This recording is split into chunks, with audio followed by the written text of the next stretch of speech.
அனைவருக்கும் வணக்கம். கடந்த ஆண்டு வெளியான விடுதலை படத்தின் 2ஆம் பாகத்தின் விமர்சனம் தான் இன்னைக்கு நாம பார்க்க போறோம். வாங்க பார்க்கலாம்.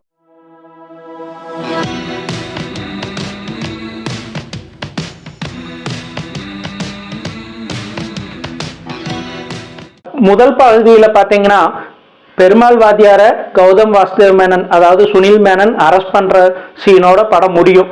ஸோ இந்த படம் அதன் தொடர்ச்சியாக வருது. இந்த படத்துல படம் நெடுகவே பெருமாள் வாத்தியார் எப்படிப்பட்ட ஒரு சாதாரண மனிதனாக இருந்து இவ்வளவு பெரிய சமூக போராளியாக ஒரு தீவிரவாதியாக உருவானார் அப்படிங்கிறதுக்கு சரியான பின்புலத்தை இயக்குனர் வெற்றிமாறன் நம்மளுக்கு தந்திருக்கார். அதற்காகவே இயக்குனருக்கு ஒரு பெரிய வாழ்த்துக்களை தெரிவிச்சுக்கலாம்.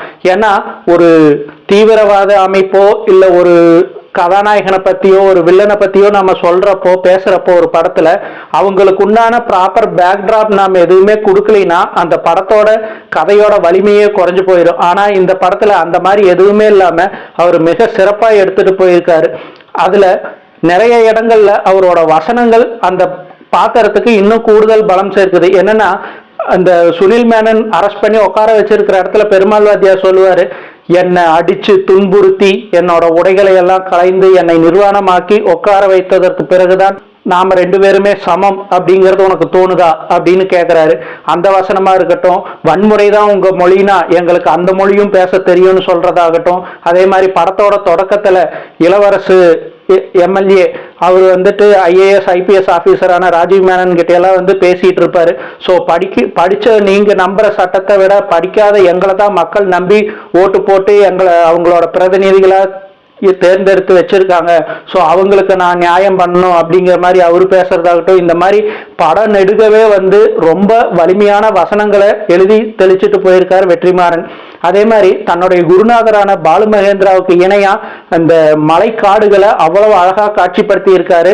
அந்த காட்சிப்படுத்தலுக்கு அவருக்கு மிகவும் உறுதுணையா இருந்தது இந்த படத்தோட ஒளிப்பதிவாளரான ஆர் வேல்ராஜ்.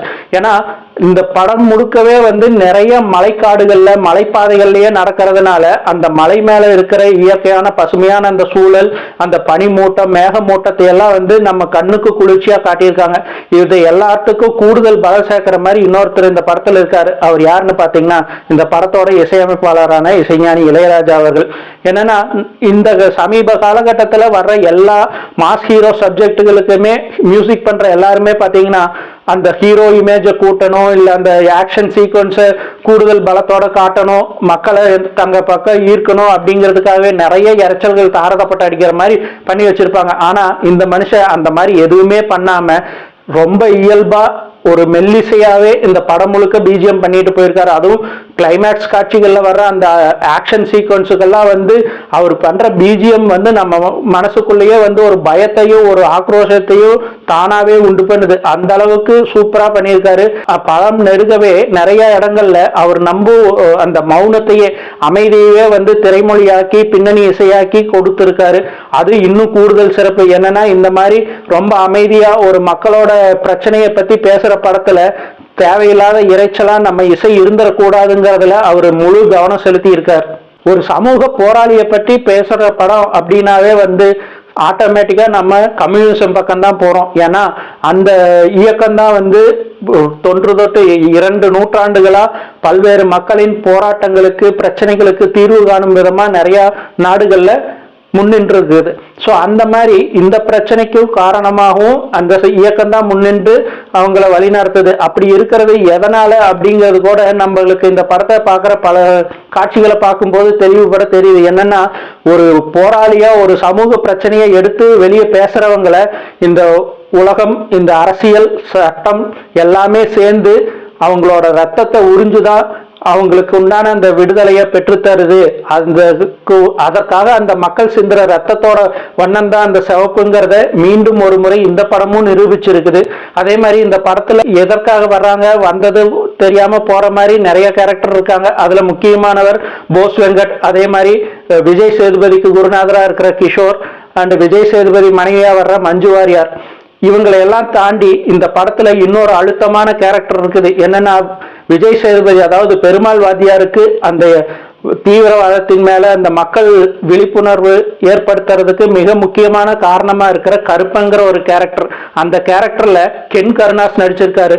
படத்தோட தொடக்கத்துல ஒரு அரை மணி நேரம் அவரோட கேரக்டர் வருது. அந்த அளவுக்கு சிறப்பா அவர் நடிச்சு அவர் போடுற சண்டை எல்லாமே அவ்வளவு சூப்பரா அந்த எளிய மக்களுக்கு ஒருத்தனா இருந்து போடுறது அவ்வளவு இயல்பா இருக்கு.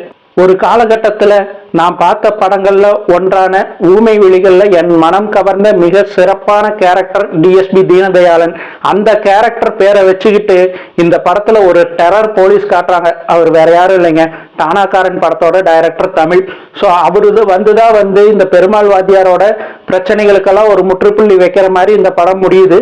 ஸோ அவ்வளவு ரசிச்சு பார்த்த ஒரு கேரக்டரை இதுல ஒரு நெகட்டிவ் கேரக்டருக்கு கொடுத்துருக்காங்கிறது எனக்கு பர்சனலா ஒரு சின்ன வருத்தம். எது எப்படி இருந்தாலும் ஒரு சாதாரண மக்களோட பிரச்சனையை பேசுறவனை இந்த கால சமூக அரசியல் களங்கள் எந்த அளவுக்கு ஒரு குற்றவாளியா உருமாற்றி அவனுக்கு தண்டனை தர்றதுக்கு முனைந்திருக்காங்கிறத இந்த படம் அப்பட்டமாக வெளிச்சம் போட்டு காட்டி இருக்கிறது. மீண்டும் ஒரு நல்ல விமர்சனத்தில் சந்திப்போம். நன்றி.